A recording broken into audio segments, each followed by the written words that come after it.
Bonjour à tous et bienvenue sur le podcast de Unit, le podcast dédié aux énergies vertes. Je suis Marianne Montiel, ravie de vous retrouver pour un nouvel épisode.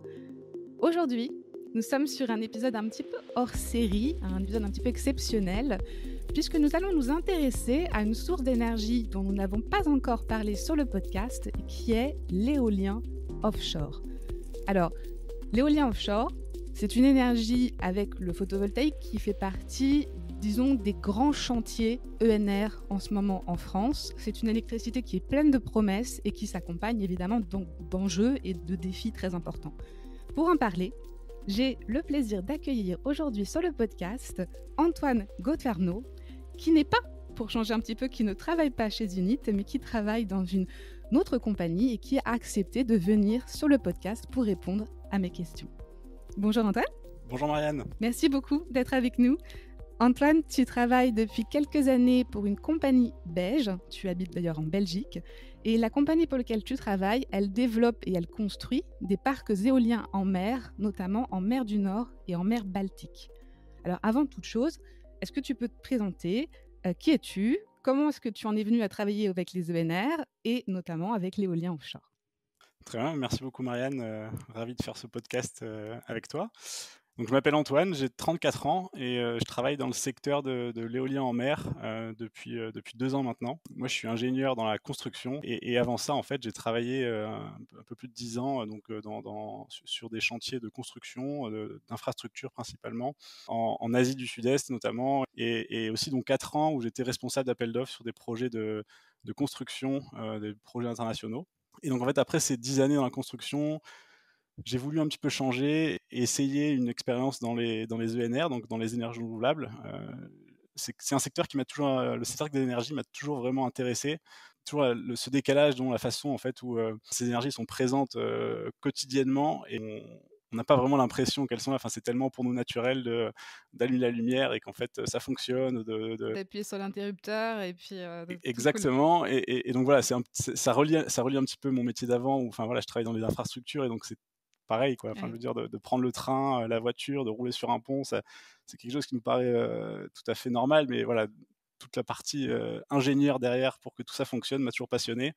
Et donc voilà, bah, évidemment, ma génération, le réchauffement climatique est un sujet qui est important pour moi aussi.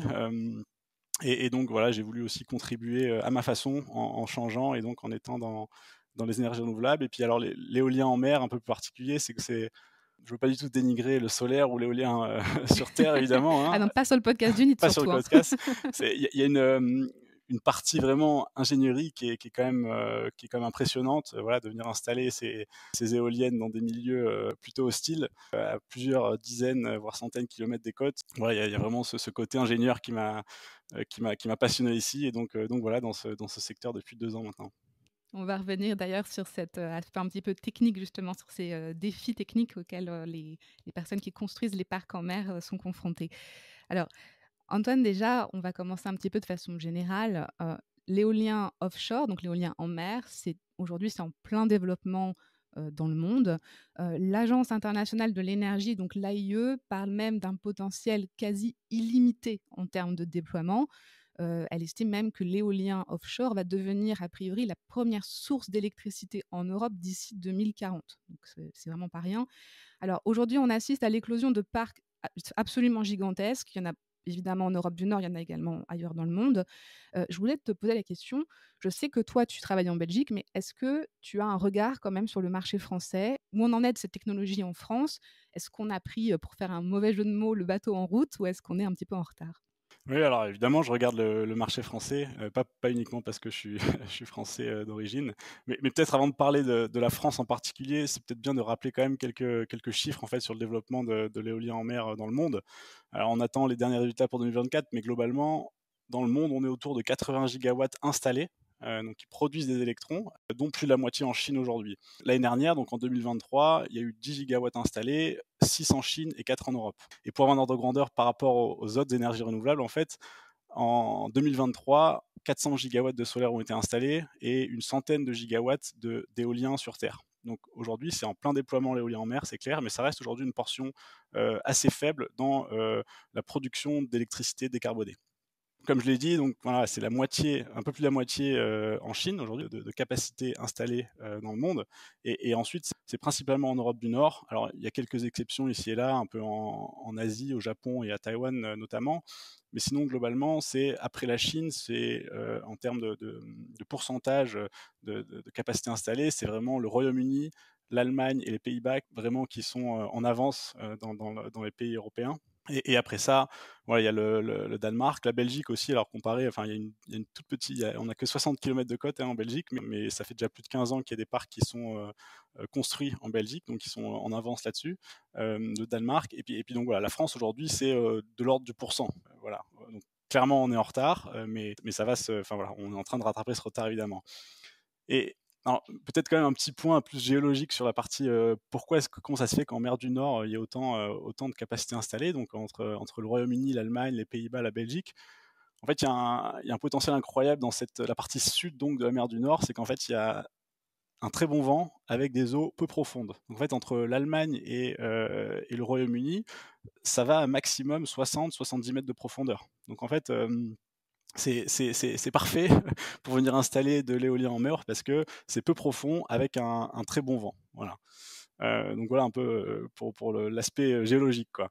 Et en termes de, tu disais potentiel illimité, ben en fait c'est clair que c'est illimité, quoi, hein. Le solaire est une source illimitée qui nous vient du soleil évidemment, et en fait le vent ça vient du soleil à la base en fait, puisque c'est vraiment la différence de température qui crée les différences de température dans l'air qui crée bien cette circulation et donc les vents.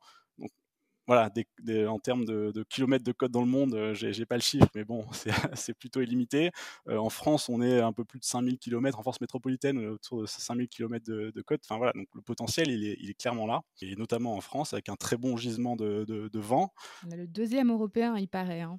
Le deuxième Exactement, gisement en vent. Ouais. le deuxième européen. Donc, enfin voilà, on a tout ce qu'il faut pour pouvoir le développer. Alors, on n'a pas cette mer du Nord très peu profonde, mais on a plein d'autres capacités. Voilà. Du coup, juste pour finir vraiment sur la France, c'est l'objectif de l'éolien en mer. Ils sont très ambitieux aujourd'hui. 18 gigawatts en opération d'ici 2035 et 45 gigawatts d'ici 2050. Donc voilà, c'est réparti sur les 4 façades maritimes en France. Et ça, ces objectifs ont été détaillés pendant le discours de Belfort en 2022 par le président Macron, où il a fait tout un tas de grandes annonces sur l'énergie en général, pas que sur les renouvelables, mais sur le développement de nouveaux parcs nucléaires, etc. Et donc voilà, les objectifs, c'est vraiment 18 gigas en 2035 et 45 gigas en 2050. Donc c'est très, très ambitieux, en effet. Tu nous disais que, donc, qu'en France, on était un petit peu en retard, mais qu'on essayait de combler ce retard-là. Je me demandais juste comment est-ce qu'on peut l'expliquer aussi, ce retard? Est-ce qu'il y a des raisons particulières pour lesquelles on n'a pas pris ça plus tôt? Il y a plusieurs raisons en fait effectivement à ce retard de la France à ce niveau-là, et de manière générale aussi bon, à l'Europe du Sud, hein, comparé à l'Europe du Nord, mais pour la France particulièrement, bah, historiquement on est la patrie du nucléaire, hein. Quand on a développé dans les années 70 toutes nos centrales nucléaires, ce qui fait qu'on a déjà en fait en France un mix électrique qui est décarboné grâce à notre parc existant de nucléaire, autour de enfin 65-70% du mix électrique vient du nucléaire, donc une électricité complètement décarbonée. Et donc en fait, quand l'Union européenne a pris voilà, la mesure du changement climatique, bah, évidemment, une des réponses était d'électrifier un maximum nos usages, de se passer des centrales à gaz, aux centrales au charbon, aux centrales au fioul pour réduire les émissions. Et donc, nous, finalement, on n'a pas dû faire cette étape-là, entre guillemets, parce que on avait déjà une grande partie de notre mix qui était déjà décarboné avec le nucléaire. Donc, clairement, une grande chance ce part nucléaire, mais il faut maintenant continuer à développer les énergies renouvelables en parallèle. Et donc, du coup, voilà, en France, il y a eu peut-être un cadre réglementaire qui a été un peu inadapté au développement des ENR comparé à nos voisins européens. Dans le domaine maritime, là, pour l'éolien en mer, c'est clair que la lenteur des processus administratifs a vraiment impacté le lancement de la filière. Le projet de Fécamp, on a commencé à en parler en 2007, et en fait, il est mis en service l'année dernière. Voilà, ce cadre réglementaire, c'est en train de changer, enfin, c'est très bien, mais ça a mis du temps à être adapté pour les ENR. Et il y a aussi des problématiques, peut-être en dernier point, des problématiques de co-usage, où le secteur de la pêche est vraiment très important en France, et donc d'acceptabilité, pardon. Donc, il y a eu au démarrage de la filière, du lancement de la filière, beaucoup de résistance à ces projets pour des problématiques de co-usage, donc qu'il faut évidemment prendre en compte, hein, quand on fait un parc en mer, mais donc voilà, des problèmes de co-usage et d'acceptabilité de l'éolien en mer. Est-ce que d'ailleurs, tu sais, toi qui as une vision un petit peu plus générale, si ces problématiques de co-usage, elles sont, enfin, j'imagine qu'elles ne sont pas typiquement françaises, mais est-ce qu'elles sont plus fortes en France qu'ailleurs? Elles sont plus fortes en France parce qu'on a un très gros secteur de la pêche en France, Ouais. qui fait qu'il y a eu beaucoup de résistance.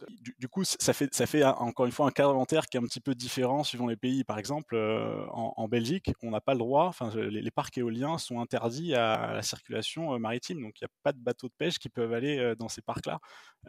En France, aujourd'hui, alors les usages sont adaptés, hein, on peut pas faire du. Alors, je suis pas du tout un expert de la pêche, mais on peut pas faire des. Euh, on peut pas racler les fonds marins comme on le fait, je crois, malheureusement beaucoup encore. Mais voilà, on peut pas le faire sur des parcs en mer, au milieu de parcs éoliens en mer, parce que là, il y a quand même des câbles électriques qui traînent un petit peu partout. Donc, enfin voilà, il faut adapter ses usages, mais voilà, il y a déjà ces différences-là réglementaires entre la France et d'autres pays en Europe, par exemple. D'accord. Alors, tu nous as parlé de Fécamp, en effet, qui est un parc qui a été mis en service là assez récemment. Est-ce que tu peux nous faire un petit portrait rapidement du parc éolien français aujourd'hui? Oui, bien sûr. Et alors, effectivement, Fécamp, c'est le dernier à être mis en fonctionnement, mais c'est pas le premier parc français. Donc, le premier, c'est Saint-Nazaire, qui a été mis en opération en 2022. Et ensuite, il y a Saint-Brieuc en 2023 et Fécamp cette année. Donc, ils ont chacun environ 500 mégawatts de puissance. Donc, voilà, en France, la capacité totale installée d'éolien en mer, c'est 1,5 gigawatts. Après ça, on a plusieurs parcs qui sont en construction actuellement, donc à Courcelles-sur-Mer, à Noirmoutier et à Dieppe. Donc aussi 3 parcs de 500 mégas chacun, donc aussi 1,5 giga en construction. Et ensuite, il y a 2 parcs qui sont en développement, c'est-à-dire que l'appel d'offres a été remporté par un candidat et ils sont en train de faire la partie permis en fait et études d'impact environnemental. On en parlera un petit peu aussi tout à l'heure, je crois. Et ensuite, il y a plusieurs appels d'offres qui sont en cours. En France, on les numérote AO1 jusqu'à AO11, donc ça veut dire appel d'offres. Et donc aujourd'hui, on a 4 appels d'offres en cours, là aussi 7, 8 et 9. Donc là aussi, c'est en Méditerranée, 2 parcs en Méditerranée flottant. Là au 7, c'est au large d'Oléron. Là au 8, c'est à Dunkerque. Et là au 9, c'est réparti un petit peu partout en France. Voilà. Mais donc, pour résumer, aujourd'hui, on est à 1,5 giga de capacité installée. 1,5 gigawatts en construction, 2 gigawatts en développement et 6 gigawatts au stade d'appel d'offres. Donc voilà, donc ça fait un peu moins de 11 gigawatts et on ajoute à ça les 8 gigawatts de l'AO10 qui devraient commencer l'année prochaine en France. Et donc on arrive plus ou moins aux 18-19 gigawatts comme objectif de capacité installée en 2035. Voilà. En sachant que bon, on a quand même pris des retards sur les appels d'offres, etc. Donc l'objectif de 18 gigas en 2035, moi je pense qu'il va être difficilement atteignable, mais on s'y rapproche en tout cas. Et quand Emmanuel Macron annonçait 50 parcs justement en 2050, du coup, toi, ça te semble peut-être un petit peu ambitieux au niveau des délais qu'on a pour développer ces projets-là?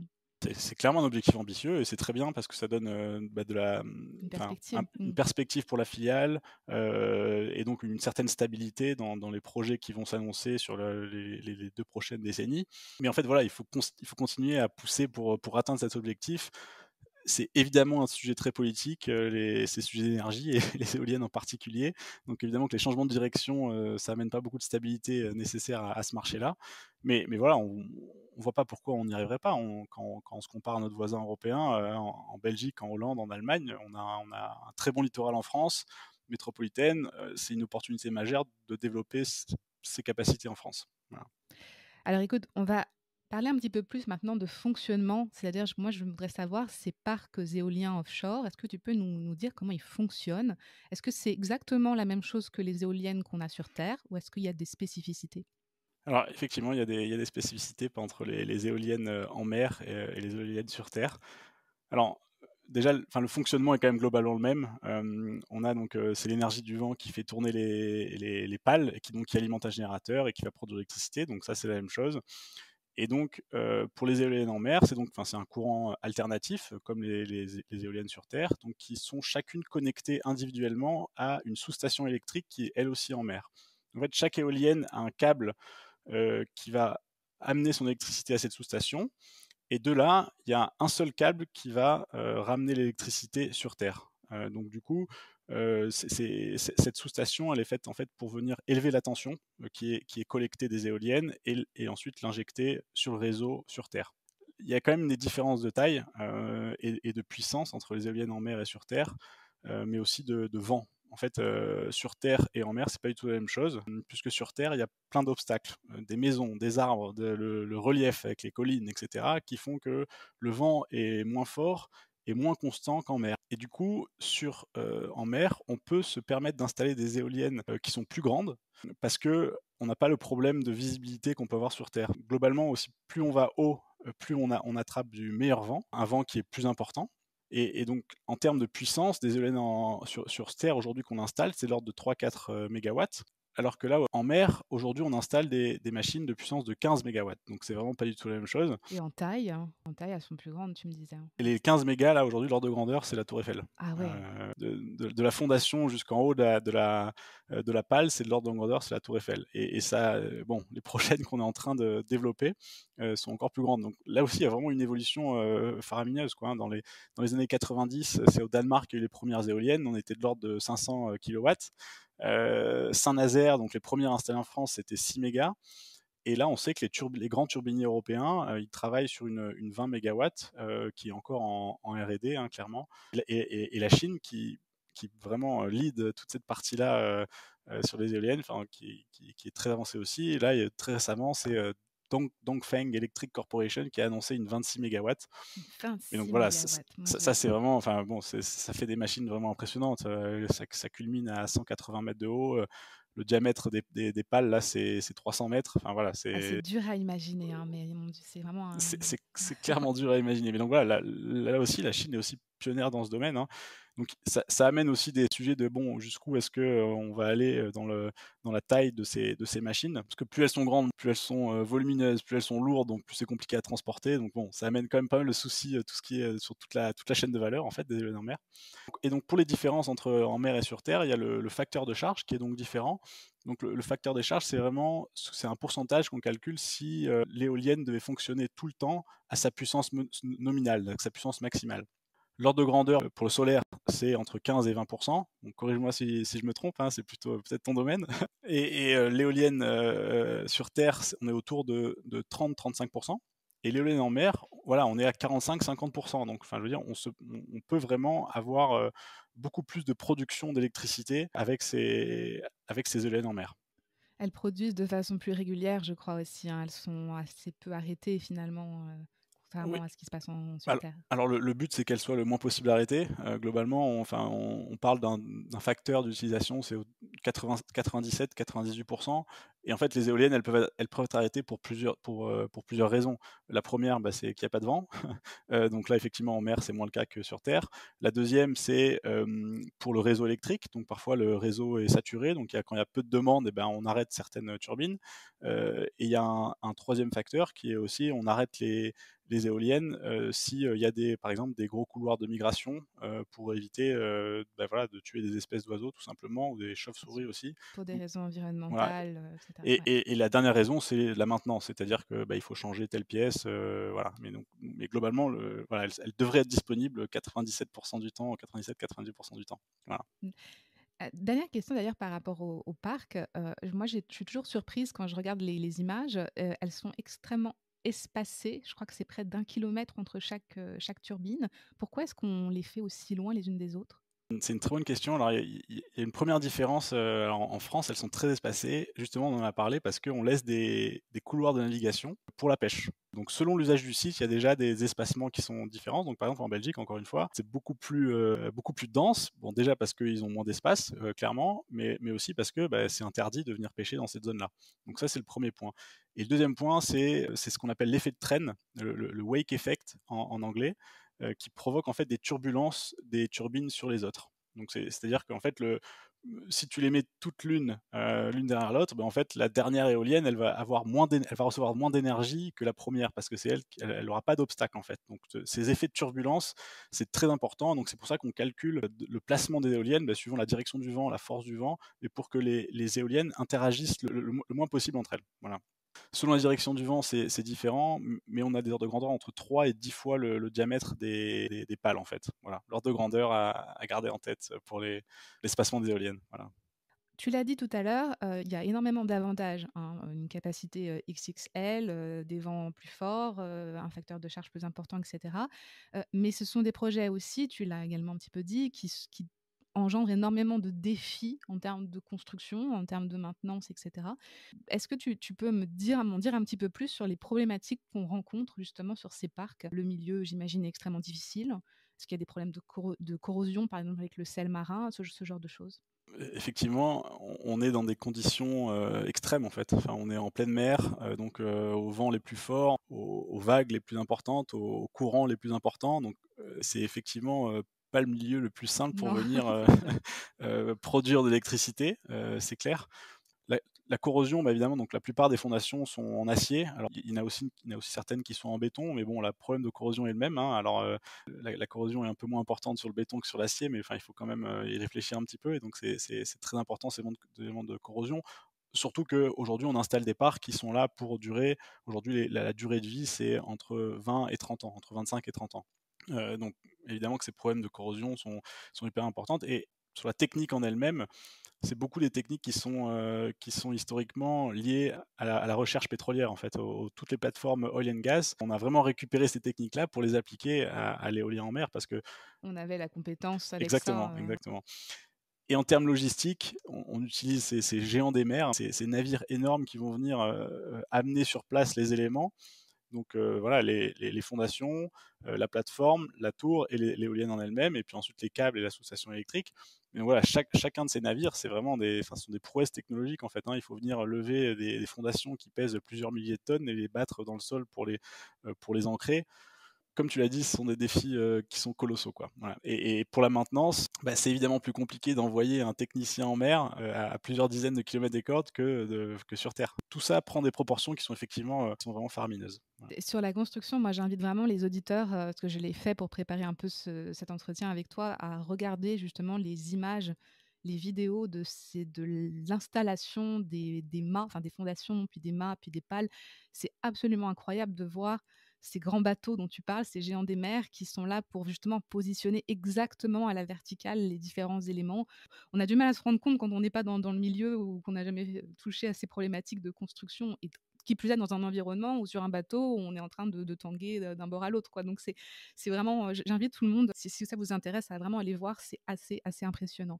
Et en termes de défis, je me demandais également, par exemple pour tout ce qui est photovoltaïque, mais également les énergies renouvelables sur Terre, déjà, on a des problèmes parfois de raccordement. Est-ce que c'est quelque chose qui est en train aussi de poser un problème pour vous sur les éoliennes offshore, l'acheminement d'électricité vers le réseau terrestre? Est-ce que ça fonctionne sans problème ou c'est aussi un point parfois un peu difficile? Le réseau est clairement enfin, partout en Europe, puisqu'on augmente nos usages d'électricité. L'électricité, ça se transporte via ces grandes lignes de tension qu'on voit partout. Donc le réseau électrique, c'est clairement un des gros sujets pour la décarbonation de notre mix électrique, de notre mix énergétique, pardon. Et l'éolien en mer, bah, c'est la même chose en fait. C'est juste que, comme tu l'as dit au tout début, ce sont des parcs qui sont de plus en plus importants. Aujourd'hui, on parlait de parts de enfin voilà, de 100 mégas, des choses comme ça. Maintenant, enfin aujourd'hui en tout cas, ceux qui sont en appel d'offres, c'est du 1 giga minimum, quoi. Donc c'est énormément d'électricité d'un coup qui doit être raccordée au réseau. Et ça aujourd'hui, bah, en France, c'est RTE qui le fait, donc la Régie des transports d'électricité. Et donc ils ont une planification sur les 10-20 prochaines années sur comment raccorder ces gros parcs électriques qui sont, en fait, en termes de puissance, c'est la taille d'une centrale nucléaire, en fait, hein. Enfin, l'ordre de grandeur d'une centrale nucléaire, c'est 1 giga. Là, les parcs éoliens en mer, c'est cet ordre de grandeur-là dont on parle. Bon, ça reste quand même des éléments décentralisés, hein, évidemment, mais voilà, c'est vraiment énorme comparé à une centrale de quelques dizaines de mégas. Voilà. Et alors, j'ai entendu parler également de 2 types d'éoliens, en mer, l'éolien posé et l'éolien flottant. Alors, est-ce que tu peux m'expliquer, qu'est-ce que c'est la différence? Ouais, bien sûr. Alors, l'éolien flottant, c'est vrai qu'on en parle de plus en plus. C'est une nouvelle technologie, clairement. Aujourd'hui, 99% de l'éolien en mer existant, c'est de l'éolien flottant, de l'éolien posé, pardon, Oui. excuse-moi. Et donc, en fait, on fixe les turbines sur le plancher marin. Donc, il y a plusieurs types de fondations qui sont utilisées. celle qui est la plus répandue, ce sont les monopieux. Donc en fait, ce sont des énormes tubes en acier qu'on vient enfoncer à la verticale dans le sol. Donc ça, c'est voilà, 90% de l'éolien posé aujourd'hui, ce sont des monopieux. Et donc les monopieux, ils sont très adaptés pour des profondeurs allant jusqu'à 60 mètres de profondeur à peu près. Voilà. Alors ça évolue ça encore au fur et à mesure, mais globalement 60 mètres, c'est l'ordre de grandeur. Après ça, c'est compliqué d'installer des monopieux. Ensuite, en termes d'autres technologies d'éolien posé, alors il y a les caissons d'aspiration en français. Donc en fait, c'est très inspiré des plateformes pétrolières en mer aussi. C'est un énorme cylindre en acier qu'on vient poser sur le sol et en fait, avec une pompe, on aspire l'eau à l'intérieur des caissons et ça fait une différence de pression entre l'intérieur du caisson et l'extérieur, ce qui entraîne en fait l'enfoncement progressif de ces caissons dans le sol marin. Donc ça, c'est une des technologies qui est utilisée, mais bon, ça reste encore plus compliqué que les monopieux qui est une technologie qui est déjà très éprouvée. Et enfin, alors il y en a deux autres pardon, de technologies d'éolien posé. Ce sont les jackets. J'ai pas la traduction là en français, mais ce sont des treillis, en fait, des systèmes d'acier en treillis qui sont utilisés pour des profondeurs au-dessus de 60 mètres, 70-80 mètres max. Là, les jackets sont utilisés. Voilà, c'est beaucoup plus d'éléments de soudure. C'est plus compliqué que les monopieux, clairement, et plus cher. Voilà. Et la dernière fondation, la dernière type de fondation posée, c'est les gravitaires, comme Fécamp par exemple. Là, on a, je sais pas, ces belles photos là de ces énormes structures en béton de Fécamp. Donc à vide, c'est de l'ordre de 5000 tonnes, hein, et avec le ballast, c'est 11 000 tonnes. Donc ces énormes fondations en béton, mais là pareil, 10, 20, 30 mètres maximum de profondeur. Après, il faut passer sur des monopieux. Donc voilà, ça c'est vraiment l'éolien posé et ce qui est le plus utilisé, le plus répandu dans le monde. Maintenant, on a donc en termes d'opportunités potentielles, il y a l'éolien flottant, ce qui permettrait d'installer des éoliennes à des profondeurs qui seraient bien plus importantes, donc au-dessus de 70 mètres 80 de profondeur, jusqu'en fait des profondeurs qui seraient quasiment illimitées. Alors bon, on va pas installer des éoliennes avec des profondeurs de 1000 mètres, hein, alors enfin en tout cas pas aujourd'hui. Clairement. Mais voilà, en fait, il y a plein d'endroits dans le monde où on n'a pas la chance d'être en mer du Nord et donc ça descend, c'est très profond rapidement. Et donc là, ça nous permettrait, en fait, ça ouvre bien plus le champ des possibles, en fait. Le principe est simple, après, c'est quand même, ça reste une nouvelle technologie qui n'est pas encore éprouvée à l'échelle commerciale.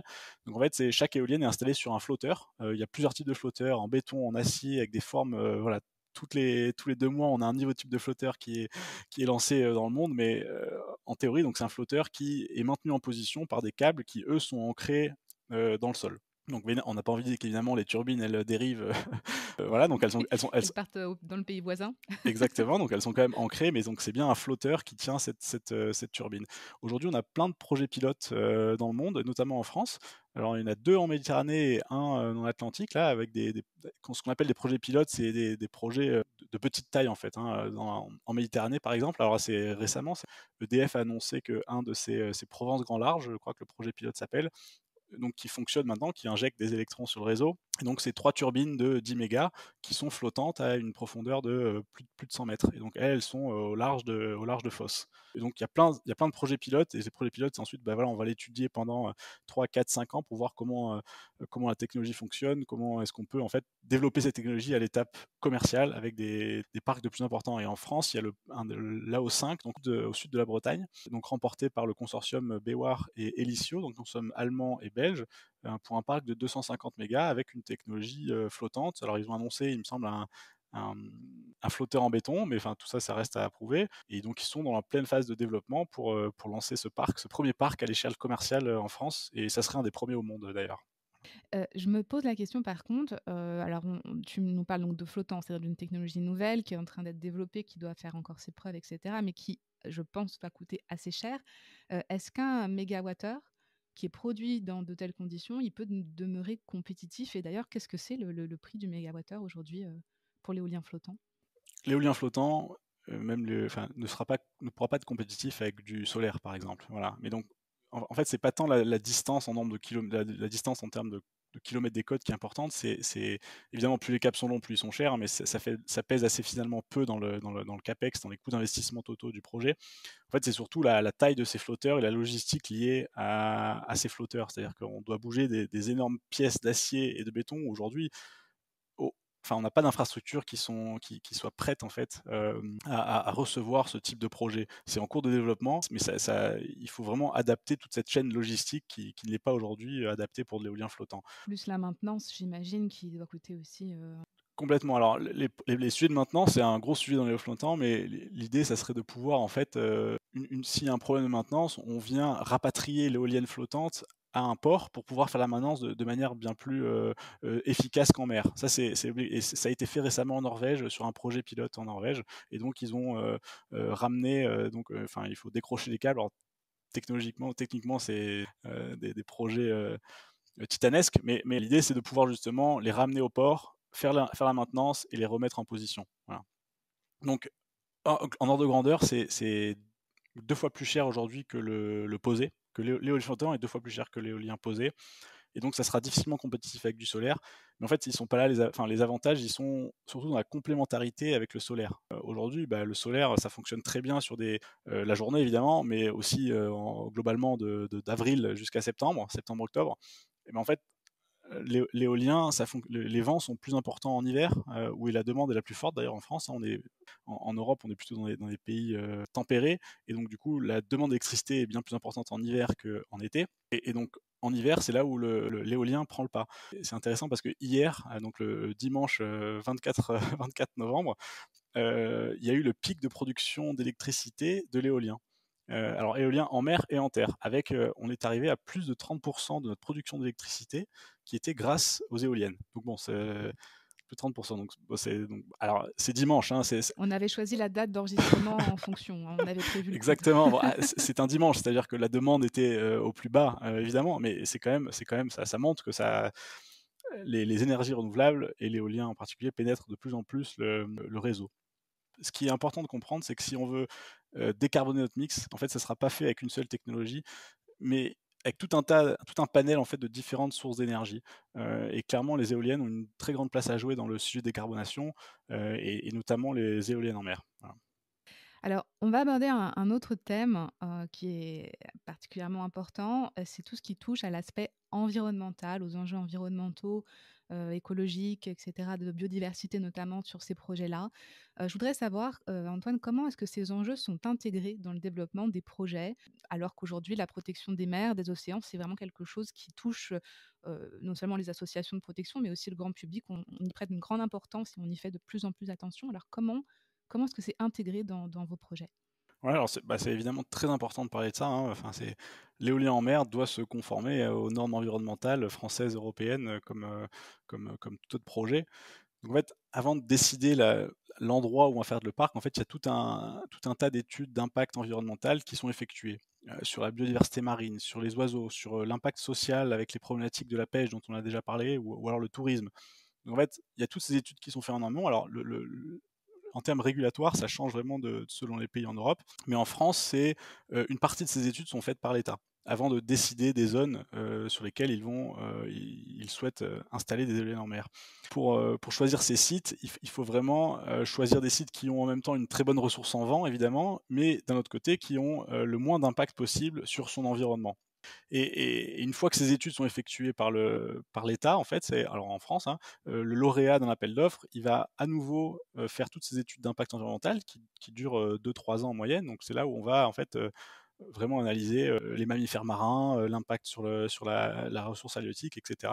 Donc tout ça, c'est fait par le lauréat avant de pouvoir déposer un permis de construire, en fait. Voilà. D'accord. Et donc, en termes d'enjeux environnementaux, de quoi on parle vraiment? Donc, premièrement, c'est pour la biodiversité marine et le bruit lié à l'installation des fondations.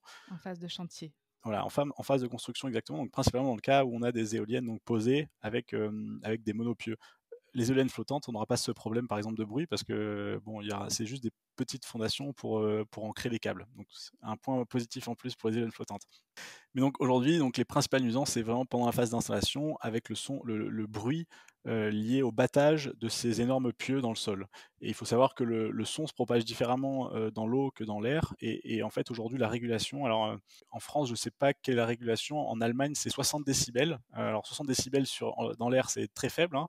C'est un murmure, mais sur terre, dans l'eau, c'est beaucoup plus important. Et donc en fait ça peut être problématique notamment pour toute cette biodiversité, voilà, pendant la phase de construction.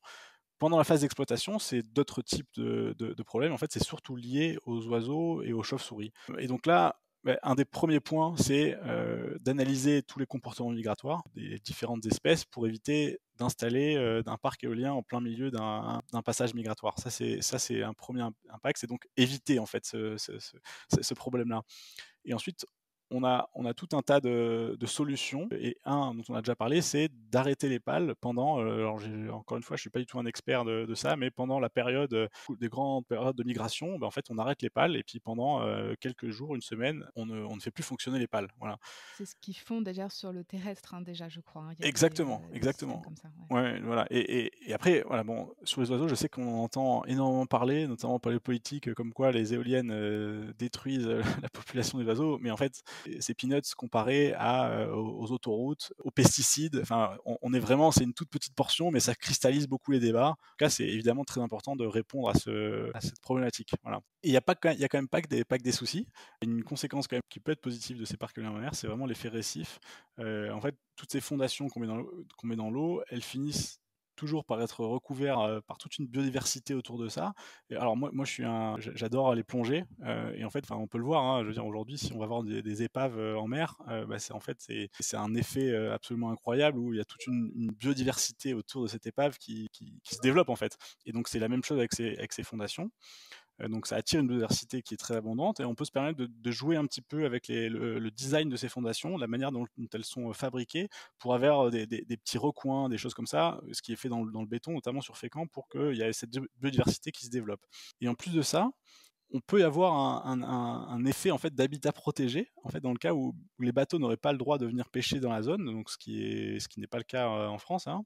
Mais en fait, ce qu'on observe notamment en Belgique, où en fait, comme ça devient des zones, où c'est comme des zones Natura 2000, où en fait, on n'a plus le droit de venir pêcher dans cette zone-là, il n'y a plus de tourisme, donc il y a moins de nuisances, et en fait, on voit que les espèces reviennent dans ces parcs aussi, quoi.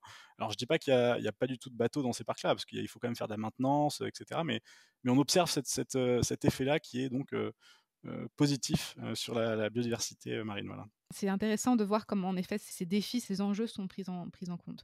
Alors, il y a aussi une autre problématique avec l'éolien qu'on a sur le terrestre, mais qu'on a, j'imagine, également en mer, c'est la problématique visuelle, c'est-à-dire l'impact visuel de ces installations. Alors, les projets offshore, tu l'as dit, ils sont à des dizaines de kilomètres des côtes, mais on les voit quand même. On les voit quand on est sur le rivage, on les voit par temps clair. Euh, Quand tu nous parlais par exemple de l'éolien flottant tout à l'heure qui va peut-être permettre d'aller plus loin, est-ce que tu penses que ça va aider à l'acceptabilité de ces projets? Aujourd'hui, on se rend compte quand même qu'il y a de nouvelles crispations qui apparaissent. Il y a des personnes qui trouvent que l'impact visuel est trop important et donc ça suscite des débats. L'impact visuel, on ne peut pas le nier. L'avantage quand même de l'éolien en mer par rapport à l'éolien sur Terre, c'est qu'il y a bien moins de crispation évidemment quand c'est en mer. En fait, il y a quand même, c'est quand même important de garder en tête qu'il n'y a aucune forme d'énergie qui est neutre en termes de visibilité, quoi. Voilà. Et alors, il y a un principe. Alors en Angleterre, ils appellent ça not in my backyard, donc Pas dans vraiment mon jardin. Ouais.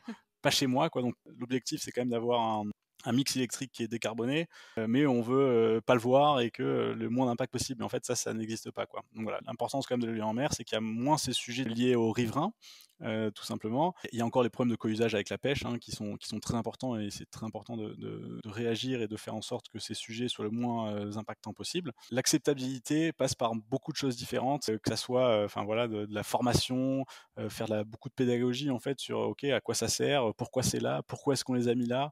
Voilà, on entend évidemment parler, mais bon, on n'a qu'à les mettre beaucoup plus loin et puis personne ne les verra. Mais non, mais en fait, ça fonctionne pas comme ça. Enfin, si on va avoir une électricité qui est aussi abordable, on peut pas juste les mettre plus loin et puis on se dira que ça aura pas d'impact pour nous. Voilà. Tu parles de pédagogie. Il y a quelques semaines, j'ai fait l'interview de quelqu'un chez Unit qui justement a eu ce mot-là en disant que la pédagogie était vraiment essentielle devant tous ces projets pour expliquer ce qu'on fait, pourquoi on le fait, comment on le fait et pourquoi on le fait de cette façon-là et que justement ça aide beaucoup à accepter mieux ces projets, ces évolutions-là et à comprendre le pourquoi du comment en fait. Ouais, c'est essentiel, c'est clair. Alors, Dans l'éco-usage, tu nous parles de la pêche, je pense aussi au tourisme parce que donc en faisant mes petites recherches, j'ai découvert qu'on pouvait notamment visiter les parcs offshore à Saint-Nazaire et je crois que c'est le cas à Fécamp aussi, le nouveau parc qui vient d'ouvrir. Est-ce que c'est une visite que tu conseilles? Alors, moi, je ne l'ai pas faite personnellement en France. Je suis allé déjà visiter les parcs en Belgique. C'était vraiment une expérience incroyable. On fait 1 heure de bateau depuis la côte belge pour arriver dans une forêt d'éoliennes, en fait. Et c'est absolument magique. Alors, les sujets de visibilité, justement en Belgique, c'est quand même bon, d'avoir un grand ciel bleu, c'est quand même plutôt rare. Donc en fait, on les voit jamais les éoliennes en mer, hein, par grand ciel bleu, ce qui arrive assez peu en Belgique. On les distingue, mais c'est vraiment elles sont à plus de 30 km des côtes. C'était vraiment une grande expérience pour moi en tout cas. Donc je le conseille. Bon, c'est pas prévu encore que j'aille à Fécamp là, pour faire cette petite visite de bateau, mais je le conseille vraiment parce qu'en fait on se rend pas compte déjà de la taille de ces éléments, de comment ça fonctionne et l'intérêt en fait pour notre société d'avoir des énergies renouvelables et donc les éoliennes en mer. Enfin voilà, on parlait justement de pédagogie. Je pense que voilà, allez-y, ça c'est clair. Bah, écoute, Antoine, vraiment, merci parce qu'on a abordé énormément de choses avec toi. C'est un sujet, je pense, dont on pourrait parler pendant des heures et je te sens extrêmement passionné. Donc voilà, malheureusement, il va falloir qu'on arrête maintenant. Sinon, on parlera encore pendant 2 ou 3 heures ensemble. Je voudrais quand même, comme question finale, pour te laisser la parole, c'est-à-dire avoir peut-être un petit mot de la fin. Est-ce qu'il y a un message que tu souhaites passer aux personnes qui peut-être veulent travailler dans l'énergie ou dans les éoliennes plus tard, ou un message tout simplement peut-être que tu voudrais faire passer aux auditeurs? C'est vrai qu'on a abordé pas mal de sujets et je pense que le dernier là, sur la pédagogie, je pense que pour moi c'est vraiment hyper important de continuer à s'informer sur ces sujets et de pas tomber dans les idées reçues sur l'éolienne, mais sur aussi les ENR en général. Et je crois qu'avec voilà, votre podcast, c'est une manière très importante en fait de continuer à s'informer sur ces sujets qu'on connaît pas forcément, et c'est normal, hein, on peut pas tout connaître. Et aujourd'hui, les éoliennes et les ENR en général, c'est un débat qui s'est tellement politisé ces dernières années, qui se résume un peu trop à des oppositions ENR versus nucléaire. En fait, aujourd'hui, voilà, il n'y a pas d'énergie neutre. Ce qu'il faut garder en tête, c'est l'objectif qui est de lutter contre le réchauffement climatique, dont une des solutions, hein, je dis bien que ce n'est pas du tout la solution qui va faire qu'on n'aura pas de problème de changement climatique, c'est une des solutions, c'est de décarboner notre mix électrique le plus possible. Donc voilà, c'est vraiment continuer à s'informer et pas tomber dans les idées reçues sur la manière dont fonctionnent ces éoliennes. Alors je pense qu'aujourd'hui c'est quand même de moins en moins, mais on entend tellement ah mais voyez, je suis en bas d'une éolienne, il n'y a pas de vent, mais elle continue à tourner. Mais en fait, c'est juste que le vent à 100 mètres de haut et sur Terre, c'est pas, enfin, et au ras du sol, c'est pas du tout le même. Mais bon, tout ça, ça demande du temps, de l'explication, de la pédagogie, mais c'est essentiel justement pour les raisons d'acceptabilité dont on a beaucoup parlé aujourd'hui. Voilà. Bah écoute, c'est un super message de fin. Merci beaucoup, en tout cas, vraiment Antoine, d'avoir pris du temps pour répondre à toutes mes questions, puis nous parler un petit peu de ce sur quoi tu travailles. J'espère que tu auras beaucoup de succès dans le reste de tes appels d'offres et puis dans le développement de tous les projets sur lesquels tu travailles. Merci beaucoup. Et puis, écoute, peut-être à une prochaine fois, on ne sait jamais. Ouais, merci beaucoup, Marianne. C'est très, très sympa de discuter avec toi et donc continuer ce super podcast. En tout cas, c'est vraiment des bonnes écoutes. Voilà, merci beaucoup. Je rappelle à nos auditeurs que le groupe UNIT développe, construit et exploite des centrales photovoltaïques, hydroélectriques et éoliennes, alors pas offshore cette fois-ci, mais éoliennes terrestres. Si vous qui nous écoutez, si vous êtes propriétaire d'un terrain, d'une terre agricole, d'une friche, d'un parking de bonne dimension et que la production de ce type d'énergie vous intéresse, vous pouvez nous contacter aux coordonnées en commentaire. En attendant, n'hésitez pas à vous abonner au podcast pour en savoir toujours plus sur l'avenir de l'électricité verte.